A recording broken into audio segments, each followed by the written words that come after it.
Animal welfare একটা বিশাল বড় একটা যেটাকে বলা হয় সাবজেক্ট। শুধু ফিডিংটা ইজ নট আ পার্ট। তার সাথে তাকে ট্রিটমেন্ট করা, প্রপার ট্রিটমেন্ট দেওয়া, আচ্ছা ঠিক আছে? যদি অসুস্থতা হয়, তার সাথে তার ভ্যাকসিনেশন করানো, তার সাথে তার স্টেরিলাইজেশন করানো, এইগুলো সমস্ত একটা অ্যানিমাল ওয়েলফেয়ারের একটা বিশাল বড় পার্ট। এবং last but not the least, it's the cruelty which if they happens to them, I have to, fight for them. আচ্ছা for the right to life. For the absolutely, Yes. because এইখানে তারা voiceless, এখানে কিন্তু তারা কিছুই বলতে পারে না, তখন আমাকে গিয়ে দাঁড়াতে হয় তাদের জন্য।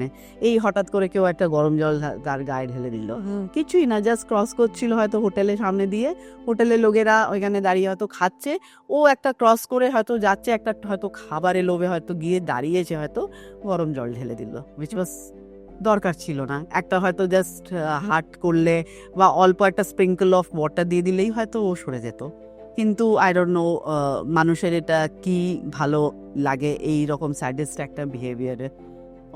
Or maybe pregnant mother or lactating mother poison দিয়ে, ঠিক আছে, মাকে মেরে দিল। হ্যাঁ, along with the kids এইরকমও ঘটনা ঘটেছে।